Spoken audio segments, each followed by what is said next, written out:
Olá, bom dia a todos. Começamos agora mais um Secov SP Debate e hoje nós vamos falar principalmente sobre locação e condomínios. Eu tenho aqui do meu lado dois advogados, o João Paulo Rossi Pascoal e o Jacques Burchatsky, que é também pró-reitor da Universidade Secov, entre outras atribuições aqui da entidade. Bom dia aos dois. Bom dia. Bom dia, muito bom estar aqui com você e com o João Paulo, meu grande professor.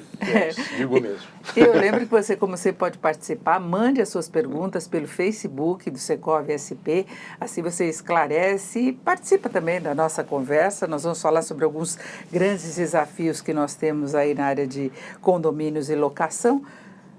Locação hoje é mais simples? Os problemas que nós temos, condomínios é que trazem mais dor de cabeça, é isso? Eu acho que locação está cada dia mais simples. O pessoal até faz piada que parece que locação parece Código Penal dentro do presídio, né? Qualquer presidiário sabe o Código Penal de cor. A locação, a lei também, ela está aí desde 91. Está desde 91, as pessoas estão conhecendo, sabem até onde pode ir, sabem até onde não pode ir, sabem mais ou menos o que é nulo, sabem o que pode ser contratado. Então as coisas estão bem. Óbvio, está tendo uma evolução com o tratamento dado no judiciário, também está cada dia mais simples, e o retrato do acerto da legislação de locação, um dos retratos pelo menos, é a quantidade mínima de ações judiciais. Se tem pouca ação judicial, quer dizer que as coisas estão funcionando sem precisar ir ao juiz. Me parece que é um diploma para a legislação toda.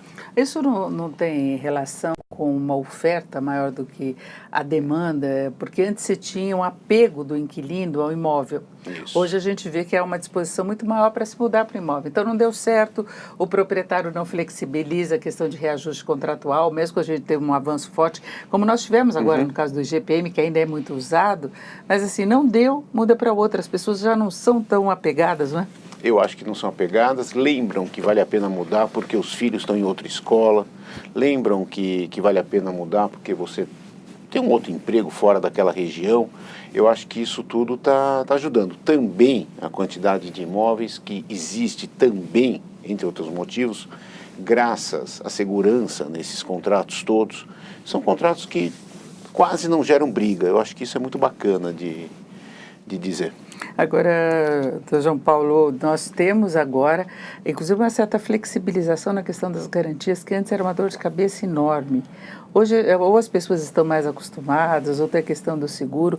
Nós temos até aplicativos aí que permitem sem essa garantia, porque eles fazem a averiguação. Então, também simplificou desse lado. Sem dúvida, né? Aquela velha garantia da fiança locatícia, ela vem perdendo o campo cada vez mais pelas suas enormes dificuldades. Temos até aquela famosa frase, né, que fiança é só para filho e olhe lá, porque é uma grande ainda tem que fria. pensar bem, né? Tem que pensar bem, tem que escolher bem para quem você vai prestar fiança. Então, por conta de todo esse quadro econômico, jurídico favorável, também nessa área de garantias nós tivemos uma melhoria. E eu penso da mesma forma que o doutor Jacques, né? A lei de locação, uma lei muito bem feita, é sempre um exemplo que nós trazemos de uma lei técnica, uma lei direta, simples, e que pegou e resolveu um problema que era seríssimo no Brasil. Se nós remontarmos ao passado, um passado relativamente recente, era o caos na área de locação. Isso foi resolvido. Agora, com relação a condomínios, nós não podemos dizer a mesma coisa, lamentavelmente. Por quê? Primeiro, a questão da convivência. No Brasil é uma questão muito difícil, né? O brasileiro, ele tem um perfil individualista. O brasileiro, eu digo, ele ainda está aprendendo a viver em comunidade. Isso não é fácil, porque envolve a contínua negociação, a contínua tolerância de parte a parte. Então isso ainda é um sério problema quando nós falamos de ruídos, de inadimplência, de animais, de aplicativos. Temos aí uma série de fatores que acabam virando ações no judiciário. Nós falamos de condomínio. Porque é a sua propriedade e, na verdade, você tem que compartilhar com uma outra pessoa. Então, dentro da sua casa, sempre fica aquela ideia que você pode fazer o que quiser, não é? Só que aí o vizinho vai e reclama. Ou então você reclama do vizinho que está ultrapassando determinados limites. Eu acho que o João Paulo tocou num ponto que estamos aprendendo a conviver. Nós não estamos que nem o presidiário com o Código Penal ainda nisso. Estamos aprendendo. E as pessoas esquecem que, inclusive, existem leis mandando a gente aprender a viver em sociedade. Então, só para ficar no condomínio, Quer dizer, toda a legislação, está lá no Código Civil, proibindo aborrecer o vizinho. Mas está lá na lei, tem que ser obedecida.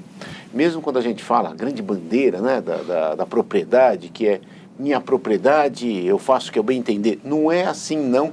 Inclusive por força de lei. Tem a função social da propriedade, tem não permitir o uso nocivo, seja dentro do condomínio, seja fora do condomínio. As coisas mudaram. Nós não somos mais fazendeiros na Roma Antiga, né? Nós somos pessoas vivendo na urbe moderna, não é isso? Agora, temos que aprender. Agora tem a Convenção de Condomínio que estabelece determinados parâmetros, obrigações, direitos. Agora, alguns condôminos vão contra, inclusive quando há esse tipo de acerto, no caso dos animais, o doutor citou, que o condomínio pode aprovar e mesmo assim vai lá um morador e entra na justiça porque o cachorro faz barulho demais. Nesse caso, como é que se resolve o conflito? Eu penso que a convenção ela é fruto da vontade democrática dos condôminos. Então, é uma das poucas situações que nós temos, outorgada pela própria lei, de que os particulares se autorregulamentem. Fruto da vontade deles, não foi imposto por ninguém. Isso veio por parte deles. Então, quando há esse tipo de questionamento, isso acontece mesmo, cabe ao judiciário prestigiar o que eles próprios aprovaram desde que seja feito de maneira regular. A própria lei estabelece o trâmite para que isso tenha força de lei naquele âmbito condominial. A partir do momento que foi aprovado, tem que ser cumprido. Isso é eterno? Não, pode ser modificado pela, mais uma vez, vontade democrática deles próprios. Então, no Brasil também surge sempre esse dilema de que não está no meu gosto tal cláusula, tal disposição, e eu vou descumprir porque eu entendo que ela é injusta. Não funciona assim. Nenhuma comunidade vai ter esse cimento, vai funcionar se não houver respeito às regras por eles próprios aprovadas. Agora nós temos uma novidade, desculpa interromper, que é a questão dos aplicativos de locação, especialmente o Airbnb, que permite que você tenha uma vizinhança rotativa no condomínio, mesmo você sendo proprietário, lidando com outro proprietário que quer ter uma renda extra. Nesse caso, vale o que decidiu o condomínio, porque tem uma questão de segurança envolvida também. Tem. A convenção é válida, exatamente. Ela, óbvio, nunca pode ferir a lei, seja de que modo for, e normalmente não fere a lei, e tem que ser respeitada.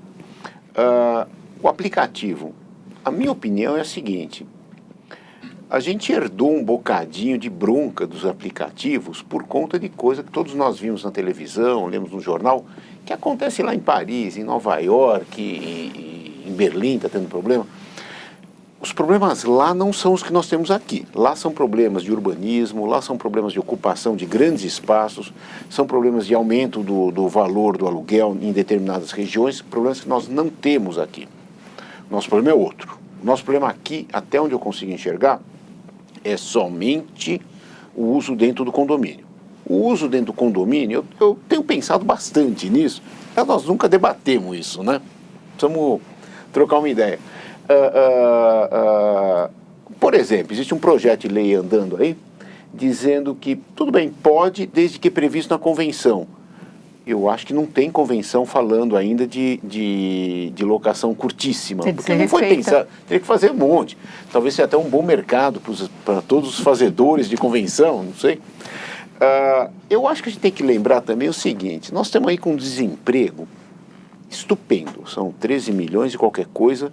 Você é economista, você sabe. Os dados piores saíram hoje. Saíram, é horrível.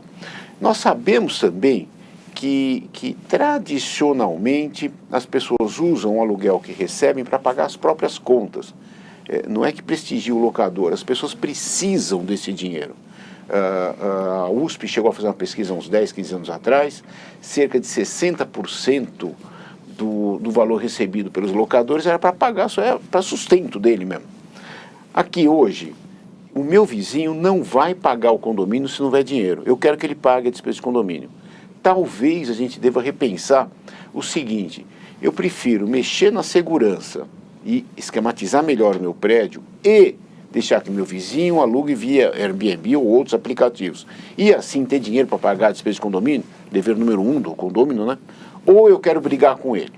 Eu não estou falando de ser bonzinho com ninguém, estou falando de como é que eu faço para que esse meu vizinho consiga pagar a despesa de condomínio, que eu desconfio que ele não vai conseguir se não alugar. Olha, eu honestamente acho que eu nem perceberia se ele alugasse. A gente não tem uma convivência tão próxima com todos os moradores. Todos nós. Então, você vai perceber, Aliás, você tá a não ser que o porteiro, o zelador conte, eu não perceberia. Mas é verdade, a gente não...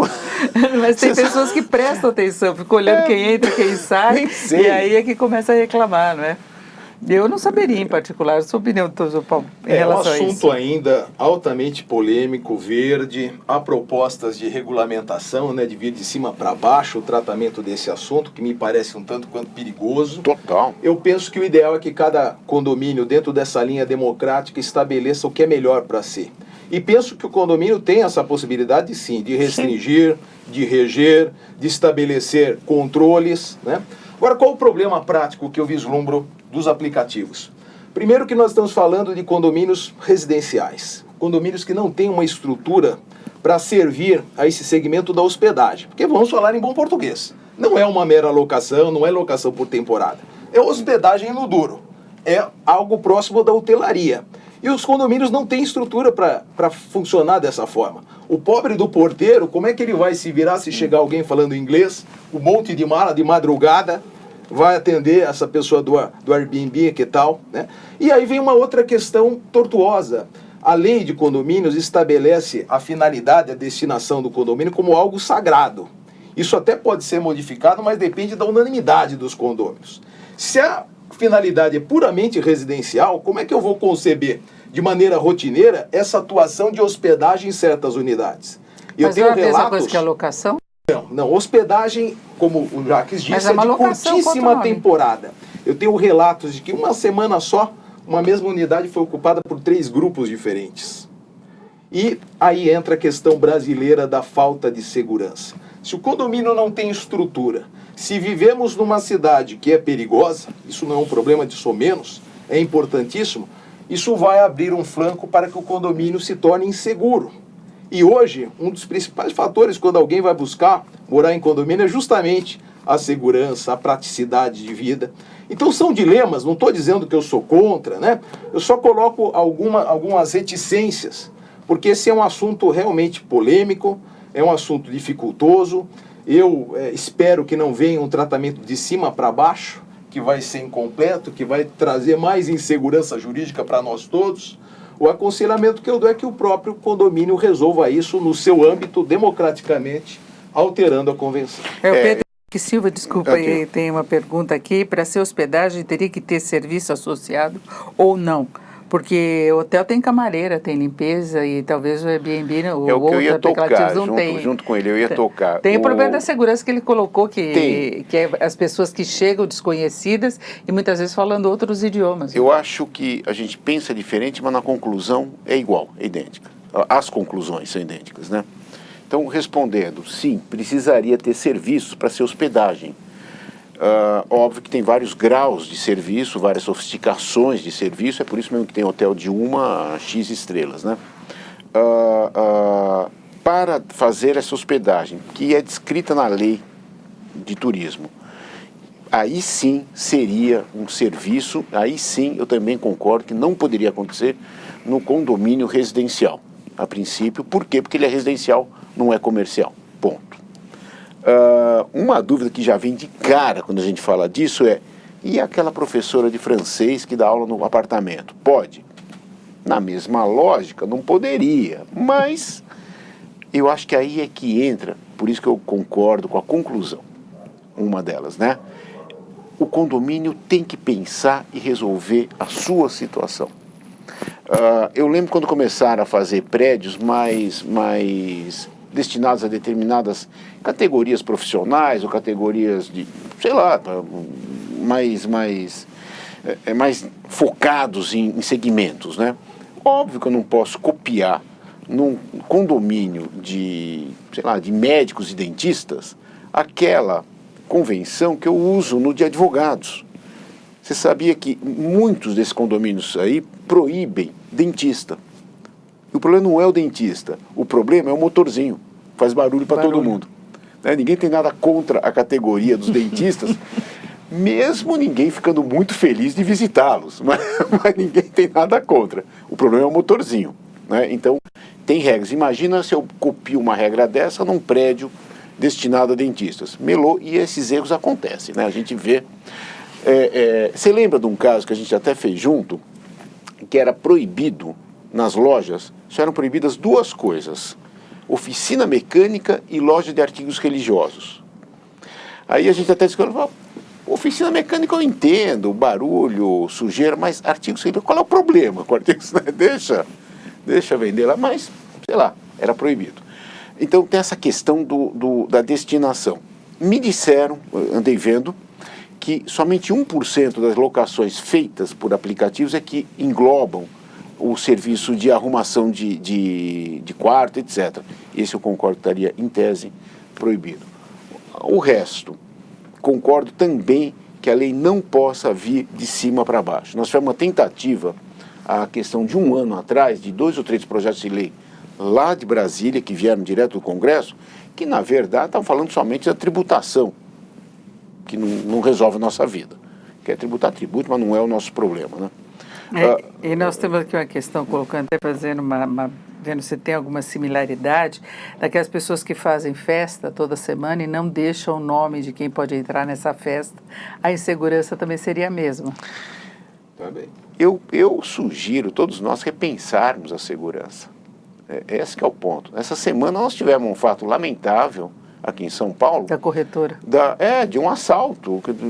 Aquilo foge a qualquer prevenção do condomínio, porque você não imagina. Eu tenho certeza que era um condomínio vigiado, tinha toda... Para quem não acompanhou, não é que está nos vendo agora, foi uma corretora que ela recebeu uma consulta para poder acompanhar um grupo para visitar um apartamento, havendo a locação, não sei exatamente, mas ela poderia entrar porque ela tinha, inclusive, condições. Só que ela foi rendida, mais pessoas entraram junto, e aí houve o assalto em vários apartamentos, e olha só, com violência. A repensar a segurança. Quando o porteiro, até pelo que a gente viu nos relatos, quando o porteiro pediu a identificação dos visitantes, e mostra seu RG, o visitante puxou a arma, lá do lado de fora ainda.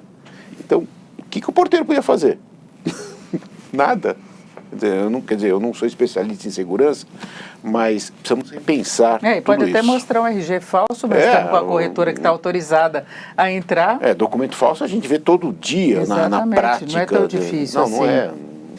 Agora, a segurança é um problema seríssimo nos condomínios, né? Para garantir e fazer com que os condôminos cumpram determinadas regras, como quem entra primeiro na garagem, o sinal que dá, avisar antes se tiver com um carro diferente. Né? E esse é um problema sério, né? Sem dúvida, e é curioso como isso também ocorre mais e não é feito nos outros condomínios de férias, né? Então você vai para o Guarujá, que óbvio que ninguém me conhece, que ninguém nunca viu meu carro, e eu entro do mesmo jeito. Como é que pode?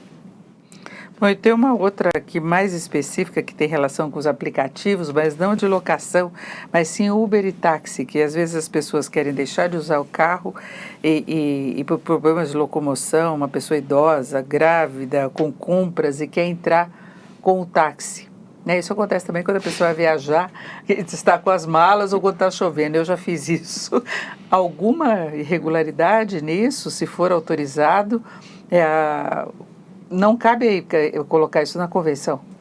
O ideal seria tratar isso democraticamente em assembleia, estabelecendo dentro de uma vaga ali de segurança uma área específica para isso, para esse trânsito rápido, né? Saída, descida, formas de identificação de quem é que está entrando, quem que chamou. Então são cuidados mínimos e a experiência demonstra que quando acontece algo ruim, não uma situação fora de esquadro como essa da corretora, mas uma situação cotidiana. Os próprios condôminos exigem segurança, só que há um sistema que todos devem obedecer e cumprir para que funcione, e eles próprios são os primeiros a desconsiderar essas regras, a xingar porteiro, dar farol em cima de quem está lá.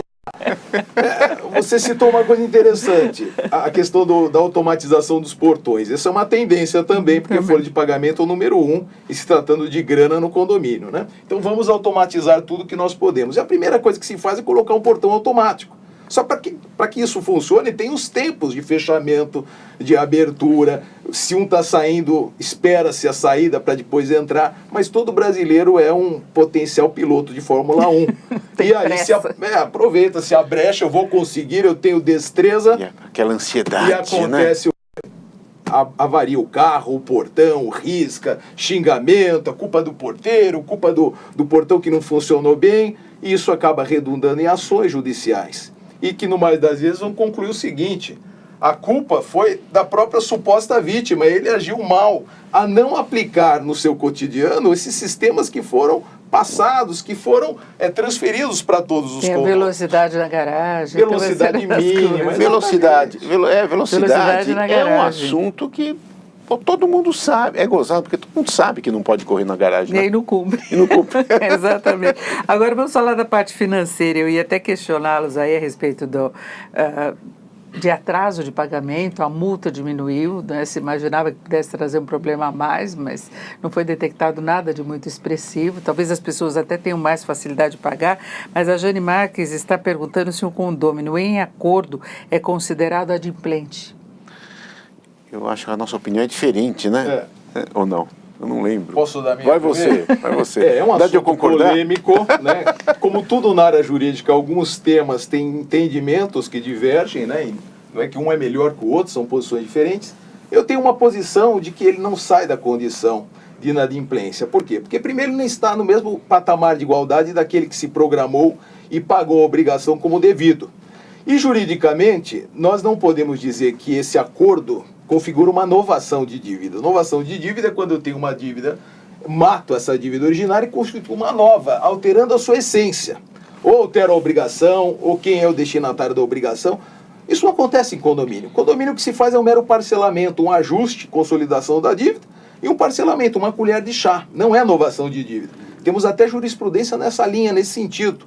Então ele não sai da condição de inadimplente e, portanto, as repercussões de não poder votar, de estar com o seu número de unidade vinculado à inadimplência, continua de pé. Mesmo porque ele pode pagar a primeira, a segunda parcela e não honrar as demais. Então a minha posição mais rigorosa, pró-credor, é de que quem fez acordo continua a ser inadimplente. Porque tem um devedor contumaz, né? Você conhece, ele atrasa alguns meses, faz acordo, começa a pagar, aí depois ele atrasa de novo e vai repetindo. Com relação ao inadimplemento, penso igual. Eu acho bacana, com relação ao contumaz, eu acho que aí, além de inadimplente, ele começa a assumir uma outra figura, que é o diante social. Uma coisa é eu ter dor de barriga e não pagar 1 mês, 2 meses, 3 meses, fazer um parcelamento e a coisa vai que vai. Outra é aquele viciado em não pagar, né? Esse cara, ele é um mau condômino. Ele merece ser punido, além daquele inadimplemento, a multa de inadimplemento, que é 2%, além daquilo, eu acho que ele merece ser punido na forma do antissocial, aquela história de até 10 vezes a contribuição mensal. Acho que as pessoas deviam pensar seriamente nisso. Mas como é que se caracterizaria essa situação? A partir da qual a pessoa não merece a negociação normal, tradicional, e passa a ser punido aí de uma forma mais pesada? Eu acho que os locais sabem. A gente sabe. Os vizinhos sabem. Por exemplo, o cara que não paga a despesa de condomínio ou resolve pagar sempre de cada 3 meses.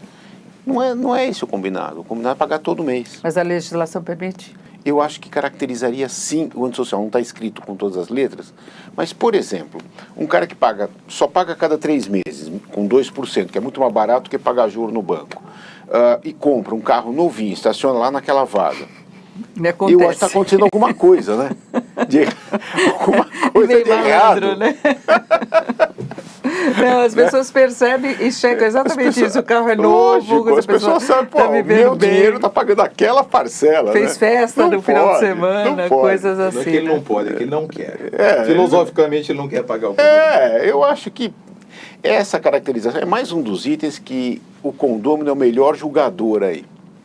O Roberto Gonçalves Siqueira, ele quer saber se tudo no condomínio é responsabilidade civil e criminal do síndico. Não é chegada a hora de propor alteração na legislação para incluir a responsabilidade dos conselheiros fiscais? Não deveriam responder solidariamente com o síndico na omissão ou negligência em fiscalizar as finanças? Me parece que essa responsabilidade não é tão ampla como dito aí, né? O síndico ele tem uma posição completamente diferente dos conselheiros. Os conselheiros, como o próprio nome diz, eles acompanham, fiscalizam, se posicionam a favor ou contra, mas eles não têm essa função executiva de mando. E mesmo o síndico também não tem esse poder absoluto. No mais das vezes, ele precisa da Assembleia para corroborar certas posições estratégicas que ele vai adotar, né? Agora, é claro, ele está numa posição de proeminência, ele que representa o condomínio, assim diz a lei, ele é o representante legal, então ele realmente tem que ser cuidadoso. A Assembleia acaba sendo um grande escudo para uma série de questões tortuosas, polêmicas, ele divide com os condôminos essas situações, então não foi ele que se precipitou e decidiu sozinho.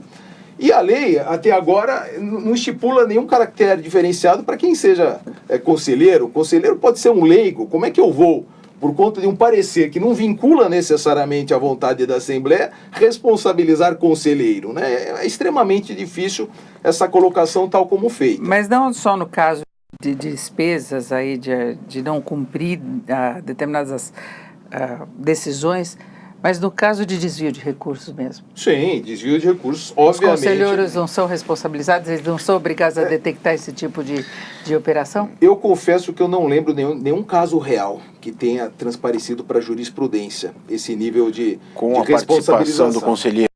Não me recordo. Não com participação, o síndico faz Omissão, e o né? conselheiro não percebe. Omissão. É gozado, Confia. porque ele não é um auditor, né? Ele não é um fiscal, ele é um conselheiro. Se houvesse, como em qualquer situação, se houver a prova inequívoca de que ele teve uma participação, que ele olhou, falou que estava ok e não estava ok, talvez gere uma responsabilização, sim, não diretamente nos capítulos do condomínio, pela responsabilização geral do próprio Código Civil. Mudança de lei nesse aspecto, eu não sei. Se fosse mudar a lei do condomínio, eu mexeria em algumas outras coisas, provavelmente. Essa daí, a pensar. Eu acho que fica uma sugestão muito boa. Agora, doutor Jacques, e que pontos deveriam ser mudados, então? Puxa, eu acho que a questão do síndico devia ser repensada. Porque transparece aí, se a gente for botar no papel, a história do síndico, em alguns momentos, ele é mais responsável do que um diretor de uma SA. Ele toma muito mais decisões diante disso. Ele também é punido muito gravemente dentro do ambiente onde ele mora, quando ele é morador lá. Vamos imaginar a seguinte questão. Tem que fazer reforma por causa de prevenção de incêndio. Negócio sério. Tá? Todo mundo sabe que é sério. A Assembleia diz, não vamos fazer. Não temos dinheiro. O que o síndico deve fazer?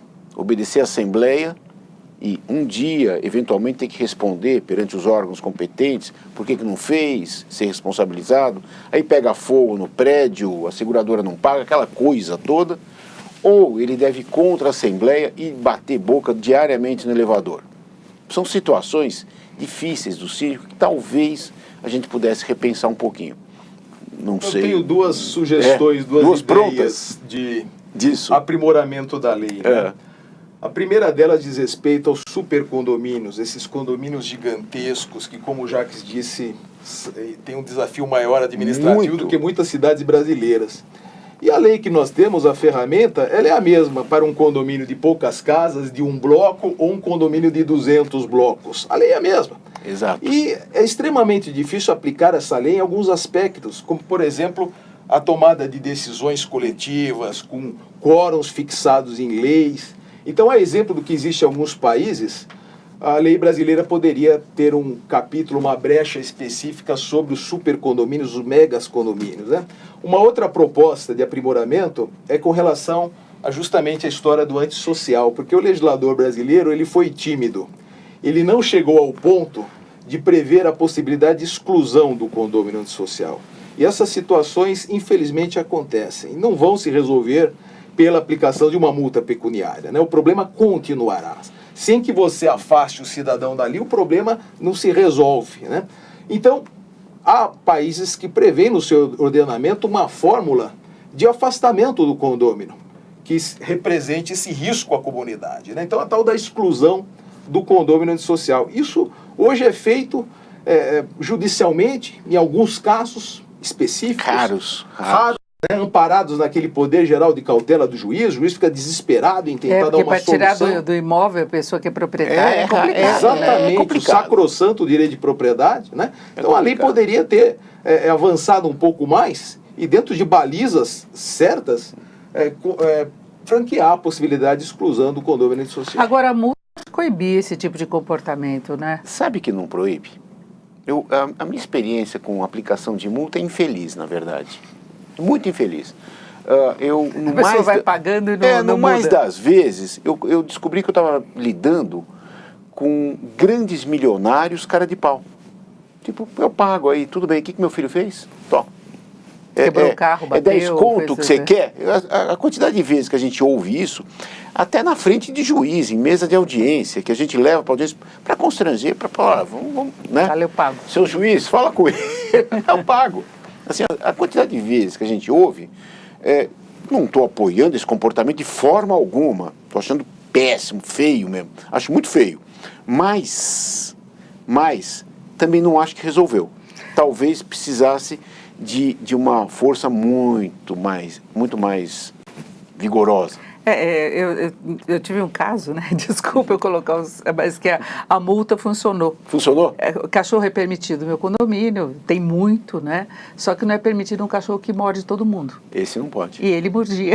Esse não pode. E ele mordeu 13 condomínios. Então o antissocial era o cachorro. Mas só que o dono deixava, o dono que era antissocial, porque não colocava focinheira, e era pequenininho, a gente chamava ele de brinquedo assassino, né? Aí a multa foi duplicando, multiplicando, aí chegou uma hora que parou, aí o cachorrinho só fica em casa, mas ele é terrível, assim, mas mordeu muita gente antes. E a multa funcionou nesse caso, porque ficou impraticável, né? Onde eu vi não funcionar foi filho que roubava bicicleta, não sei se de 13 condôminos, mas muita gente. Eu não sabia que era um moleque que roubava bicicleta e todo mundo, sei lá o que ele fazia quando se vendia, não sei o quê. Nunca deu certo. Essa questão... Agora, a multa pode ser aplicada. O condomínio é que define isso. Deve. O condomínio que define Mas o valor. deve ser aplicada, sim. E rezar para dar certo. Se não der certo, eu acho que temos que prosseguir com ações judiciais, com outras medidas judiciais que tentem fazer prevalecer a boa estadia no local, né? A tranquilidade que é visada pela lei. Nós temos uma pergunta que é bem apropriada ao que a gente está falando de controle remoto, porque a gente chega agora até a substituir o porteiro, não apenas a garagem, mas para o acesso ao prédio. E a Mariana pergunta o seguinte: o condomínio implantou portaria eletrônica que sempre tem problema. E o morador chega à meia-noite e não consegue entrar no prédio porque está com problema. O único contato com alguém do prédio, o síndico, seria por WhatsApp, mas o morador não tem bateria no celular. O que fazer? Como fica o direito de ir e vir? O morador fica aguardando em situação de sofrer assalto? Dar continuidade na corrida do táxi e vai para um hotel onde as despesas serão arcadas pelo condomínio?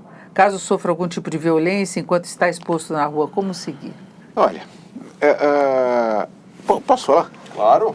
Eu acho que nós ainda temos que crescer muito na qualidade dos nossos sistemas eletrônicos.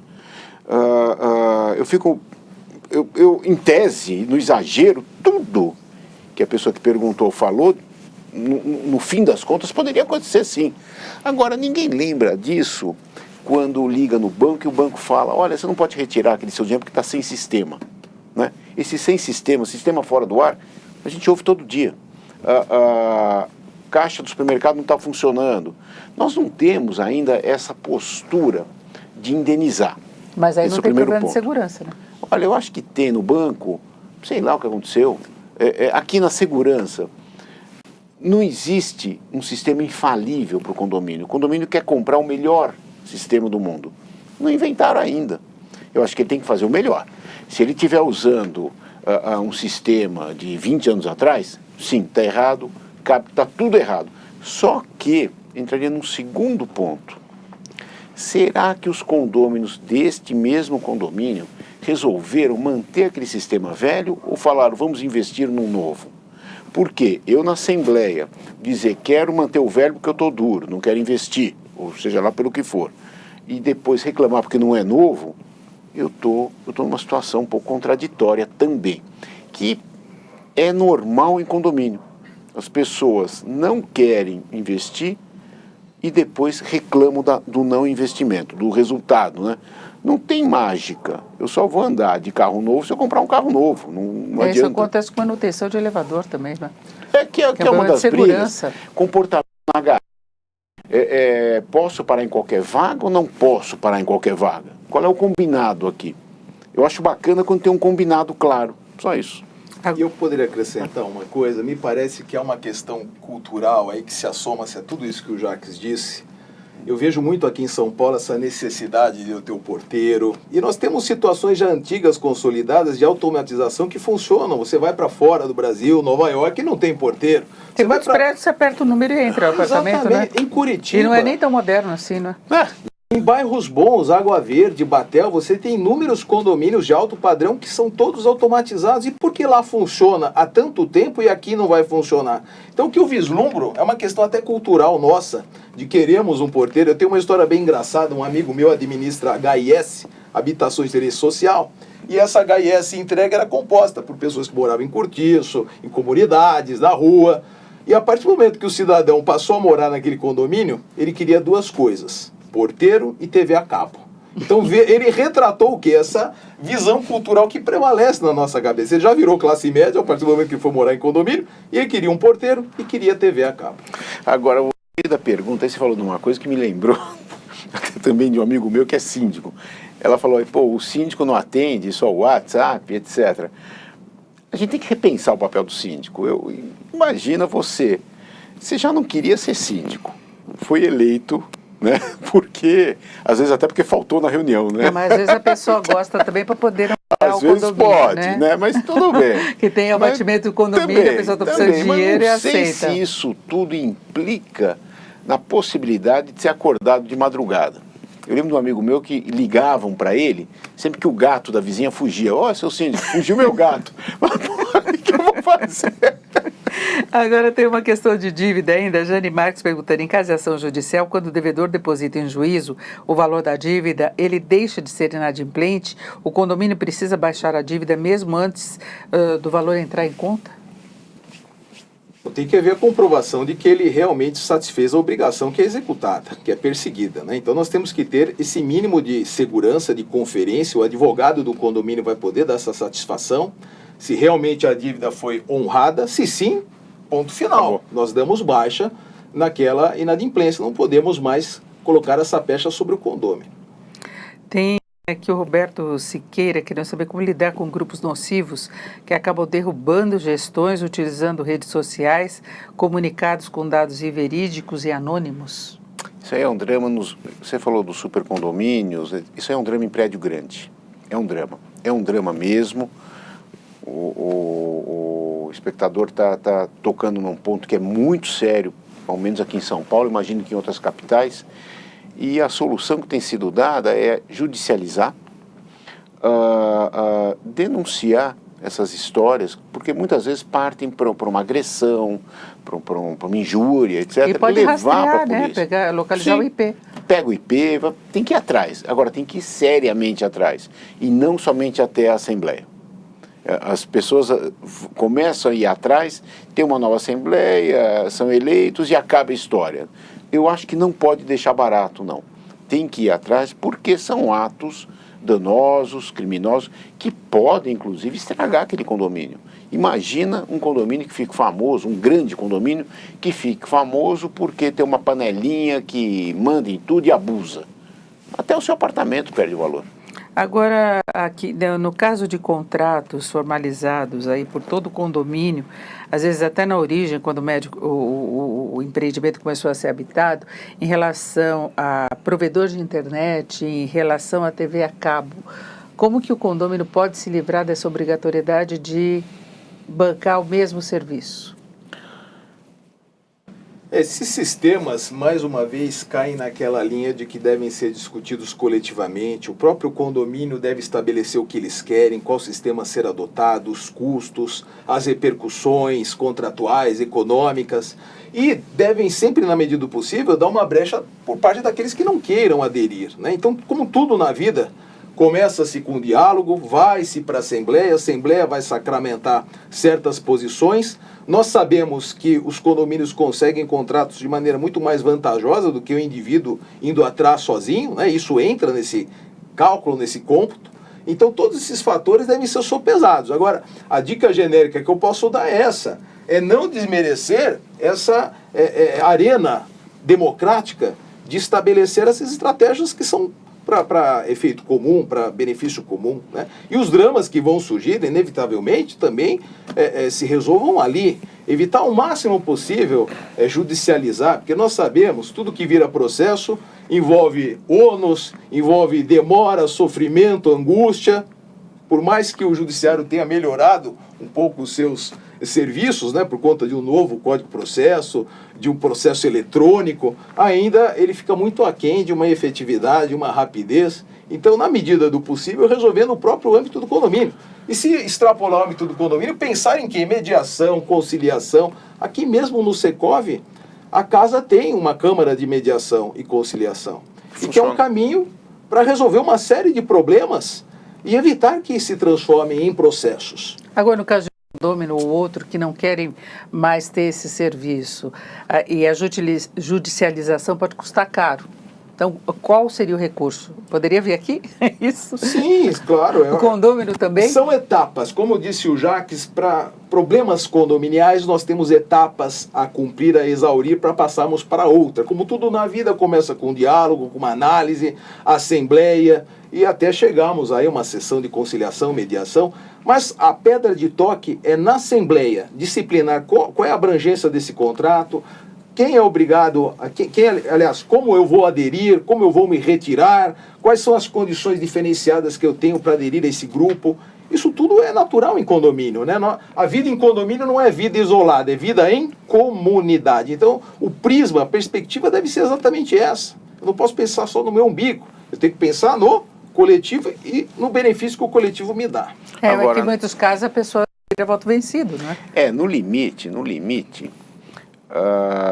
acho que caberia duas lembranças. Uma, se tiver uma onerosidade excessiva, se tiver um exagero aquela conta, sim, o judiciário vai corrigir essa onerosidade.